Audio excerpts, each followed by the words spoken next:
Bueno, pois, bos días, benvidos todos a unha nova edición dos foros del Correo Gallego. Neste caso, unha cita que estará centrada no mundo do mar e máis concretamente nos GALP, os Grupos de Acción Local de Pesca, que malia ser aínda moi descoñecidos por boa parte da poboación galega, pois levan anos desenvolvendo un importante labor no impulso socioeconómico do noso litoral. Lembremos que Galicia é a comunidade con máis kilómetros de costa de toda España. Para explicarnos un pouco o funcionamento e mellor cal é o seu papel, o papel destes GALP, sobre todo que poden achegar a Galicia no futuro, temos con nós a representantes de toda a cadea, desde a administración hasta o sector pesqueiro, hasta os propios particulares. Neste caso, Marta Villaverde, directora xeral de Desenvolvemento Pesqueiro, benvida.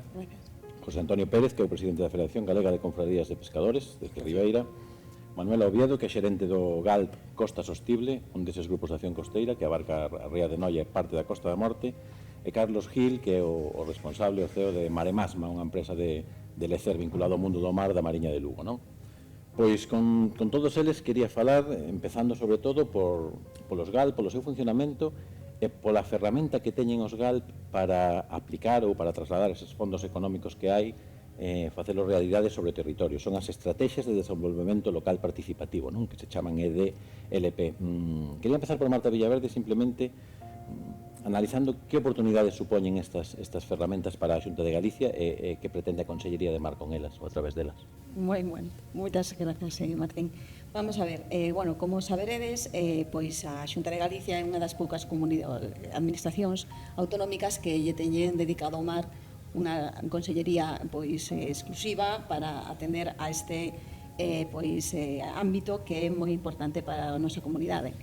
No tema, no eido do desenvolvemento pesqueiro, pois desde Galicia, desde a Xunta de Galicia levase moitos anos traballando, pois precisamente para fortalecer, para desenvolver esas comunidades costeiras, esos territorios costeiros que teñen comunidades pois dedicadas á pesca, á acuicultura, e búscase fortalecer pois ese benestar social, o seu desenvolvemento socioeconómico e a súa sustentabilidade.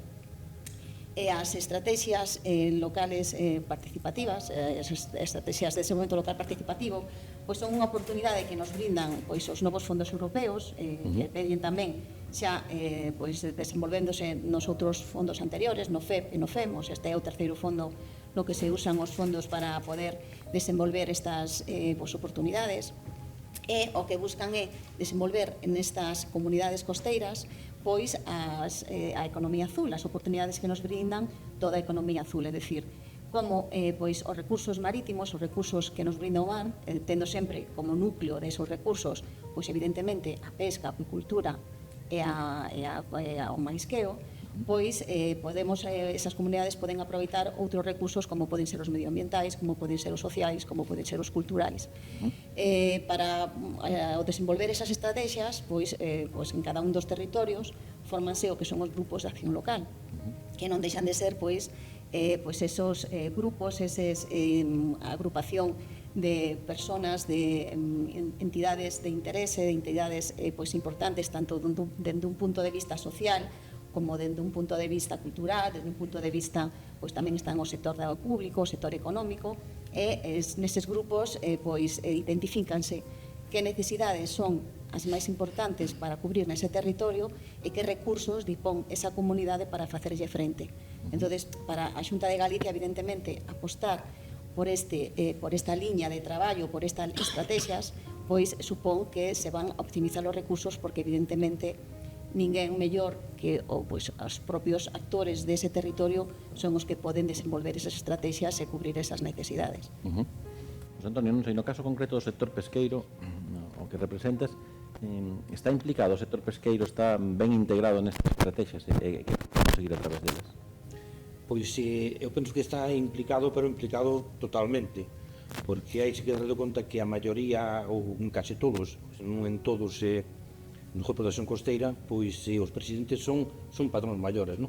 E a maior parte das súas directivas, dos que están implicados nos proxectos, pois son tamén patróns maiores, vicepatróns maiores, e son parte da xente das cofradías, non?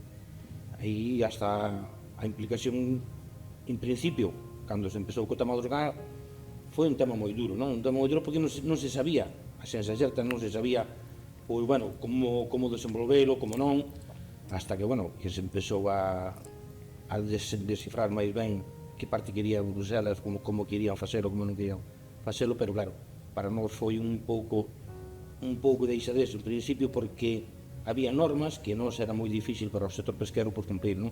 Vese que son unhas axudas que veñen para axudar ao sector, pero claro, hai unhas normas que hai que cumprir. Ti podes pedir facer un proxecto, podes pedir unha axuda para facer calquera objetivo, pero tiñas que adiantar os cartos, non? Había xente, pois, mariñeiros de baixura, pois, que non podían asumir ese coste anticipado, entón, claro, non se presentaban os proxectos, non? Había que explicar, bueno, pois, como había que facer, despois retomamos con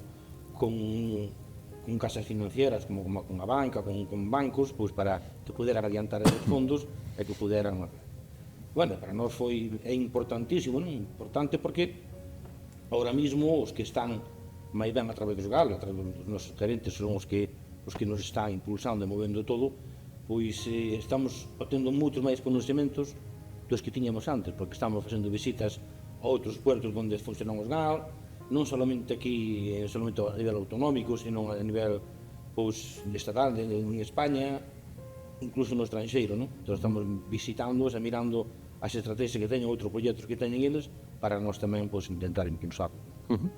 Manuela, para que a xente entenda un pouquiño tamén como funcionan desde a dirección dun GALP, como se identifican para poñer en marcha un proxecto, pois os actores sobre o territorio que van ser os que, digamos, os que formen parte destas estrategias de desenvolvemento, e se percibes tamén que o territorio, ahora despois de anos camiñando os GALP, si xa percibes, se percibe esa implicación da propia comunidade litoral de todos esos actores na estrategia do GALP.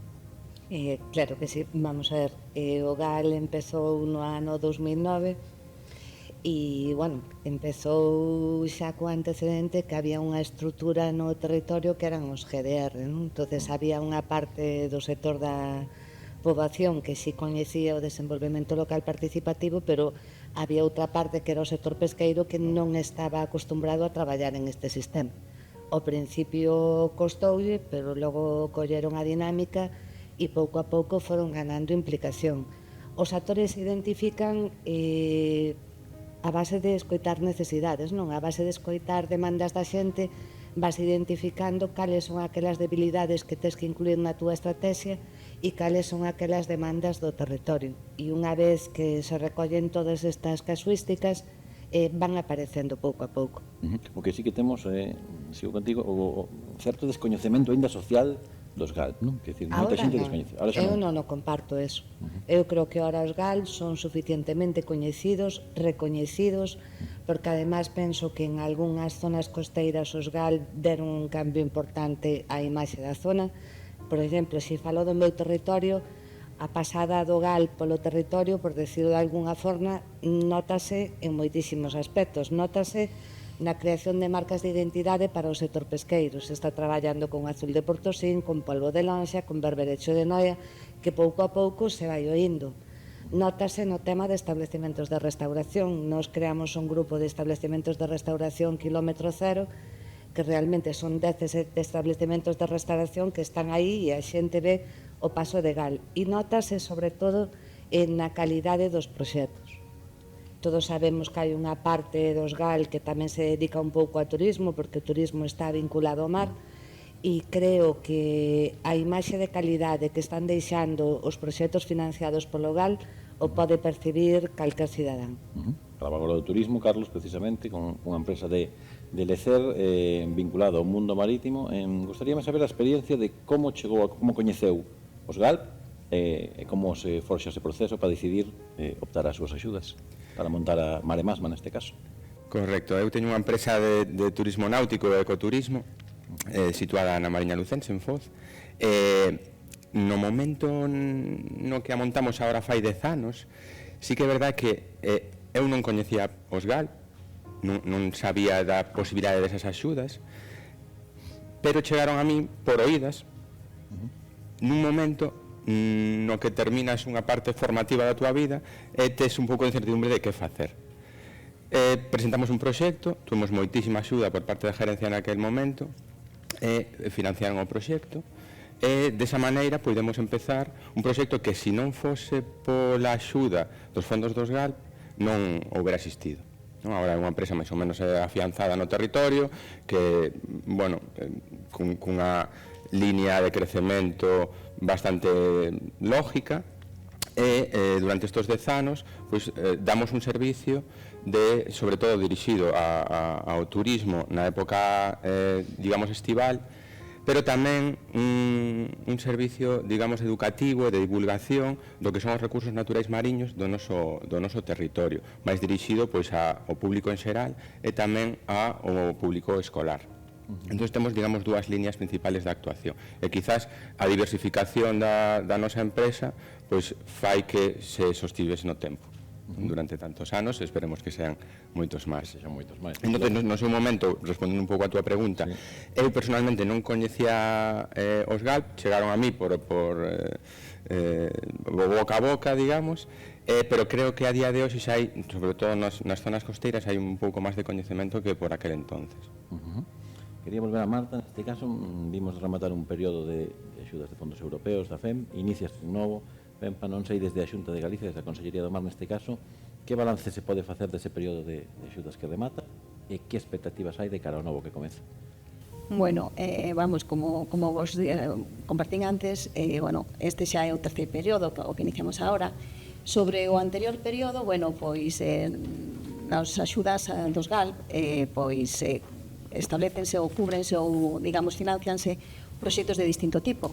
Hai proxectos pois de valorización, é dicir, onde pois aí incorporamos pois a incorporación de empleo femenino, pois a creación de emprego, pois como decía Manuela, a posta en valor do produto propio dun territorio, ben, por medio de marcas, pois intentar que se coñeza fora dese territorio e pois que se consuma tamén fora dese territorio con ese valor añadido que se ten nas zonas de orixe. Hai diversos proxectos que encaixan dentro do que é a valorización. Despois tamén temos outros proxectos de diversificación das actividades, é dicir, tendo a pesca e a acuicultura como, digamos, sector principal, pois o sector pesqueiro diversifica como complemento a esas actividades ou é o promotor de actividades de distinto tipo, a pesca e a acuicultura e o marisqueo. Tamén temos proxectos feitos no anterior período de gobernanza, de que esas comunidades pesqueiras participen no que é na toma de decisións que se toman no territorio vinculados a xestión de distintos aspectos. Tamén a posta en valor do patrimonio sociocultural, é dicir, a posta en valor do benestar social, da defensa do patrimonio cultural, tanto material como inmaterial, e tamén o patrimonio medioambiental, de como se pode aproveitar esos recursos medioambientais para proxectos con valor añadido. En total, tendo en conta estes 5 obxectivos, no anterior período leváronse a cabo aproximadamente 703 proxectos, dos cales hai un valor añadido de sobre 80 millóns de euros, é dicir, 37 son da axuda pública, pero o que máis chama a atención e o que máis se pon en valor, un dos indicadores máis importantes das axudas ao GALP é a gran inversión privada que supón a gran inversión no territorio que supón por parte dos promotores no marco destas axudas, o cal é un efecto tractor moi importante nos territorios onde se dan as axudas ao GALP, o cal este efecto fai que o balance evidentemente sexa estable e positivo. Sobre as novas axudas agora que vamos a sacar no FEMPA, levamos xa 2 convocatorias. A primeira convocatoria foi feita en setembro do 2023, en xaneiro do 2024 sacamos a segunda, e agora esperamos xa no 2025, en xaneiro tamén sacarse a terceira, tamén con un importe máis ou menos aproximado. É bueno decir que normalmente en todas os obxectivos, en todas as convocatorias, solemos ter plenos, solemos ter incluso lista de agarda. Sí, temos bastantes solicitudes e sempre son proxectos moi interesantes, proxectos que veñen moi revisados tamén desde os grupos de acción local e que aportan sempre desde eses puntos de vista da valorización, da diversificación, do emprego femenino, da incorporación de xóvenes, tamén as actividades vinculadas co sector do mar, aportan sempre un valor ao territorio. Fixa a población, e a verdade é que para nós é moi interesante este apoio e seguiremos apostando por elas. Falaba José Antonio, directora xeral, sobre efecto tractor que teñen estas axudas desde a experiencia de Ribeira e destes anos, desde a porta en marcha dos GALP, vese, o sea, notase, percibes ese desenvolvemento das comunidades costeiras a través destes proxectos? Pois é verdade que sí, vese moitísimo, non? Non solamente a nivel, como de hablar do meu sector, a nivel do mar, senón toda a franja costera vese que se desarrollaron moitísimos proxectos de toda a clase, non? Toda a clase que, eu, a miña experiencia, serían, antes se me contaran, inimaginables. Eu, cando na miña época, que tamén fui un presidente dun GAL de Ría da Arousa, pois había proxectos como che diría eu, como vender agua do mar. Eu, para mí, eran, dixo, vender agua do mar, que aí non se va a venderla, cada un que colla a súa. Pero a verdade que, de verdade que era impresionante. Houve proxectos importantísimos que axudaron a moitísima xente, a moitísimas familias, que antes víamos cousas impensables. Eu acordo en restaurantes que ahora mismo tiñamos un peixe que estaba infravalorado totalmente, e agora hai que pedir cita unha semana antes para ir poder comer ese produto a ese restaurante. De verdade que creou casi 20 puestos de traballo, o sea que eso é espectacular, algo que non contábamos que sería tan efectivo, pero que axudou a moitísima xente, vai a axudar a moita máis, porque a xente vai se dando de conta, vai preguntando aos compañeiros, como nos deixou o noso compañeiro que decidiu ir polo turismo mariñeiro, e a verdade que está sendo moi efectivo, non solamente para eles, senón tamén para as cofradías. A xente empeza a animar a buscar proxectos, e en realidade axudou-nos moitísimo. Iba a preguntar agora, precisamente, dentro do propio sector da pesca, estas axudas axudan a diversificar un pouquiño, incluso salir da sota cabalo rei que tiñamos moitas veces no sector. A verdade que sí, porque, bueno, na nosa parte tamén foi unha das pioneros que empezaron co turismo mariñeiro, pero, bueno, a nivel, pois, a levar o turismo a visitar, a facer rutas mariñeiras, o sea, foise diversificando moitísimos aspectos, non? Non solamente no que é no turismo. Ahora mismo estamos tamén, queren empezar un proxecto que xa houve outras comarcas que xa empezaron a facer o turismo mariñeiro, levar xente ao mar a mirar, aínda que non sea para ganar a vida totalmente, pero que sea un complemento, non? Entón, claro, aí nos notamos que se está diversificando moitísimo, o que nos está axudando mesmo a poder vender mellor o peixe o noso produto, que se están facendo campañas de todas as clases con os GAL, para nós é fundamental, non, que esteamos aí. Manuela, desde o GAL Costa Sostible, por experiencia tamén, cales son os proxectos, a tipoloxía de proxectos máis presentados ou máis demandados? Non sei se é incluso exportable ao resto da comunidade galega. Bueno, en estes momentos, ao principio, tiñamos máis demanda de proxectos vinculados ao desenvolvemento turístico, economía azul, pero eu creo que en este momento se demandan proxectos en todos os obxectivos que temos. Hai moita demanda do sector pesqueiro, as cofradías xa se acostumbraron a traballar con nós, xa pensan cada ano o proxecto que van a presentar en cada convocatoria, teñen moito éxito os proxectos conxuntos presentados polas cofradías, porque fai que unha cofradía tire das demais e todas se impliquen no desenvolvemento do proxecto. Efecto contaxio. Temos moita demanda tamén no tema de patrimonio cultural. De feito, se fomentou moito no noso territorio a identidade da carpintería de Ribeira, que antes isto estaba, digamos, sin darse a valer. E temos tamén no tema de medio ambiente e economía azul demanda. Eu creo que en estes momentos a demanda é a mesma en todos os obxectivos. E tamén detecta impacto no territorio de todos os proxectos que se foron poñendo en marcha. Sí, sí.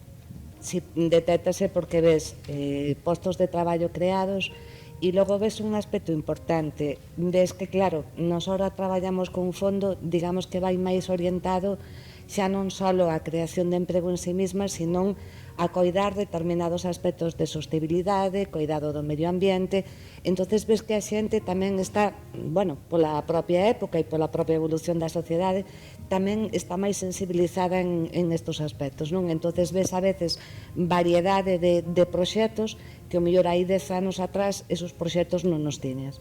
Entonces, proxectos que fomentan o medio ambiente se están vendo moito máis e ves unha iniciativa por parte do sector pesqueiro, como comentabades antes, iniciativa a diversificar. Nos empezamos con unha formación en cursos de pesca e turismo e ora, mira, para esta convocatoria pues, temos 3 armadores que efectivamente van a habilitar a embarcación para poder implantar a actividade de pescaturismo no territorio. E Carlos, a experiencia de Maremasma de desenvolvemento, me imagino que en 10 anos a empresa tamén evolucionaría, non? A mellor de pensar inicialmente pues, nunha cuestión de turismo puramente náutico, a través da navegación, de kayaks ou de excursións turísticas, falabas antes de pedagogía, de natureza, de concienciación ambiental, é dicir, foi evolucionando o propio proxecto en sí, non? Sí, correcto. Nosotros de inicio comezamos o proxecto xa, digamos, moi estudiado, a rentabilidade que tiñamos sobre todo de cara ao turismo. Eso é unha garantía tamén para poder diversificar noutras líneas de traballo, porque che permite a veces arriesgar e poder fallar ás veces con certas ideas que propoñemos, e traballamos moito tamén pois temas de educación a través de concellos ou de administracións, da mancomunidade, creando, digamos, proxectos que van un pouco máis alá da parte de costa, non? Por exemplo, creamos a través da mancomunidade un proxecto que se chama Mariña en Ruta, de rutas, digamos, de natureza para poñer en valor diferentes espacios naturais da contorna e tamén poñer en valor aos guías locais que temos na zona. E tamén creamos outros proxectos educativos, por exemplo, a través do GALP, de educación cos centros escolares, e traballamos tamén unha liña que estamos traballando nestes 2 ou 3 últimos anos de facilitando logística para centros de investigación. Porque nosotros, digamos, temos a base en Foz, esa zona da Mariña, digamos, que non hai moito estudio a nivel científico dos recursos mariños, e cada vez máis, pois, as universidades están poñendo foco aí para entender un pouco, pois, procesos que poden pasar, digamos, entre o Cantábrico e o Atlántico e como, pois, o cambio climático pode afectar, pois, o futuro, pois, das especies de interese comercial. E traballamos, por exemplo, co IEO, co Instituto Español de Oceanografía, Universidade de Santiago, Universidade da Coruña, co CSIC, e aportando, digamos, esa infraestructura logística que nosotros temos ali na zona, e facilitando que se poida coñecer un pouco máis a fondo, pois, os recursos mariños. Foi doado traballar co GALP, me refiro nese sentido a comunicación, foi doado acceder ás axudas, que a tramitación tamén foi... A ver, a parte administrativa sempre costa, non? Sobre todo cando non tes experiencia nesa línea, non tes formación, a axuda que te poden dar, evidentemente, que teñen que axudar a 30 proxectos simultaneamente, pois non se poden volcar directamente contigo solamente. E cando non tes, digamos, unha asesoría externa que cho faiga, no noso caso, pois fun eu directamente pois para facer o proxecto, pois parece que ás veces asusta, non? Ahora mismo sí que é un pouco máis sinxelo, creo, porque todo o trámite telemático creo que facilita bastante as solicitudes, pero bueno, no seu momento sí que foi un proceso de tempo, non? De varios meses, 3 ou 4 meses, ata que, bueno, podes xa ver que o proxecto pode chegar a materializarse, non? E despois o tema da financiación tamén é un paso que tes que asimilar, o que falábamos antes, de que tú tes que, digamos, invertir para despois recibir a axuda, lógicamente, non? Bueno, quería falar agora de futuro, no tramo final, quería preguntarlle á directora xeral o encaixe destas estrategias de desenvolvemento local, que encaixe teñen na liña estratégica da Consellería? Bueno, evidentemente, dado que estas estrategias de desenvolvemento local buscan o favorecer o desenvolvemento desas comunidades costeiras, que é o que levamos facendo durante moitísimos anos desde a Consellería, evidentemente, pois encaixan perfectamente en calquer política que se realice desde a Consellería para pois, fomentar esas actividades pesqueiras e marisqueiras.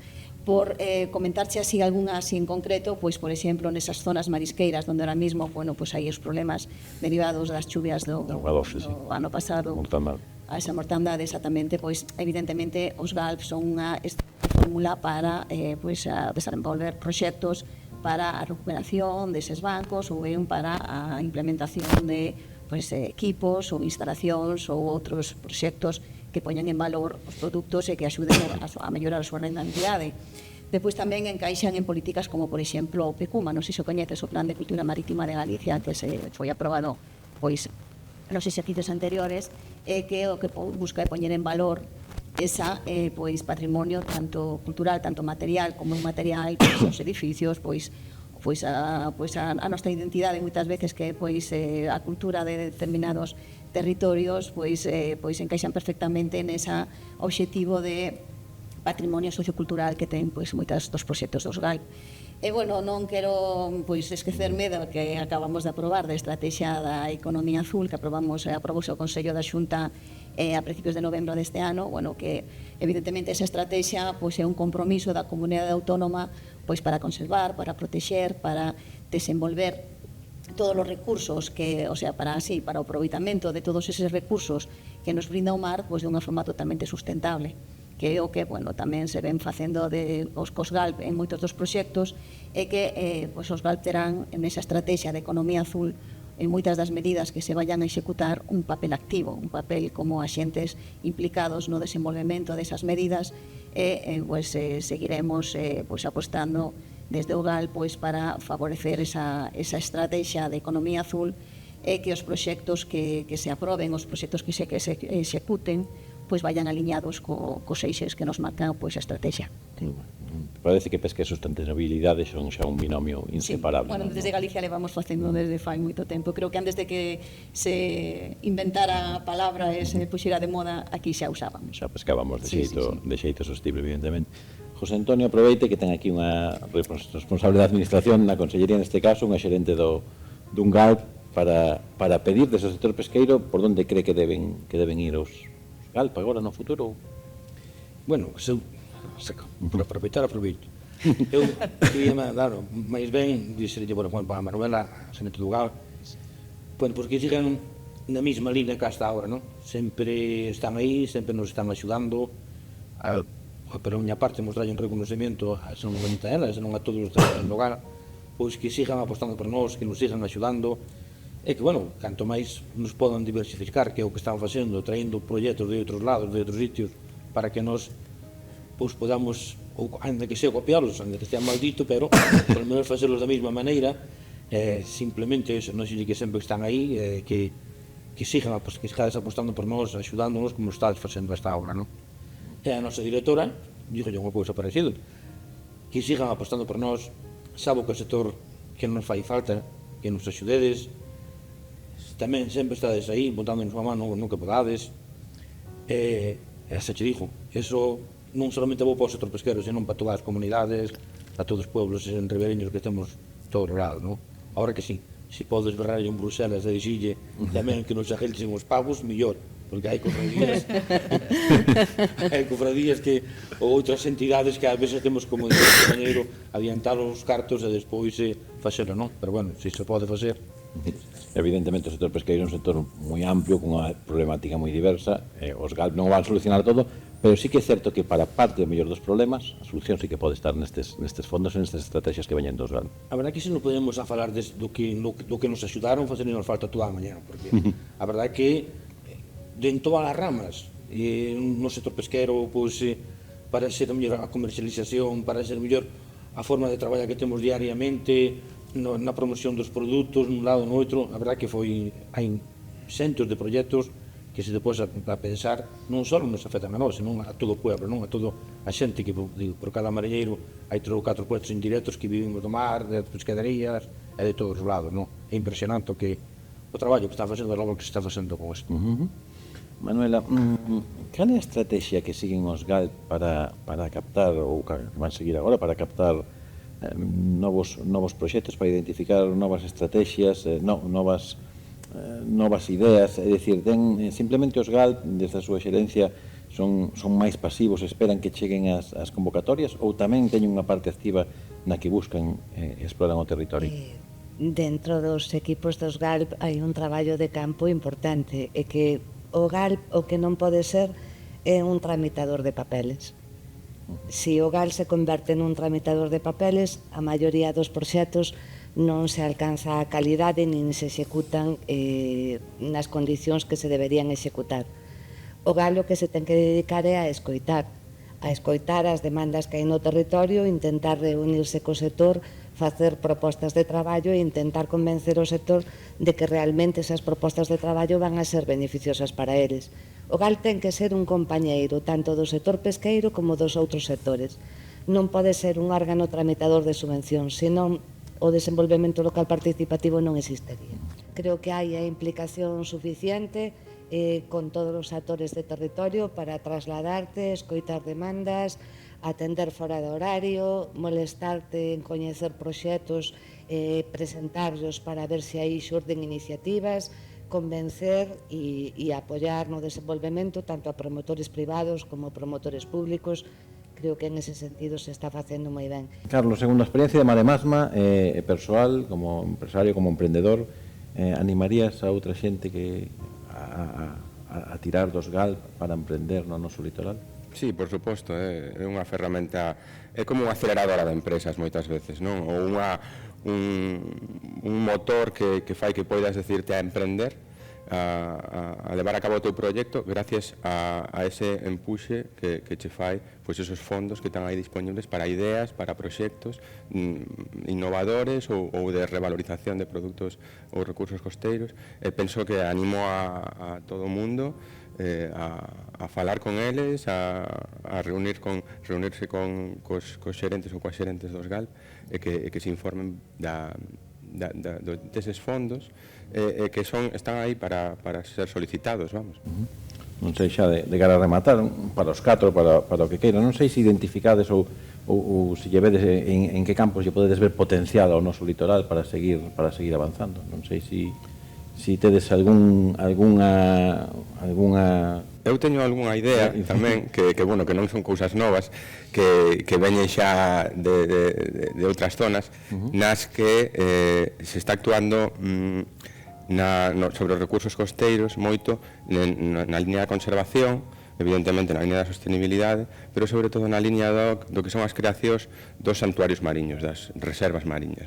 Isto xa non solamente dende parte da Conselleira ou de parte dos GALP, porque penso que son ideas que van sempre a apoiar, pero sobre todo a través das cofradías, porque penso que son proxectos que son os propios mariñeiros os que teñen que defender a conservación dos seus recursos a través destas ideas de creación de pequenos santuarios mariños que poidan poñer en valor máis os produtos e repercutir na conservación dos mesmos e na mellora a futuro de que se poida manter a pesca a medio e longo plazo.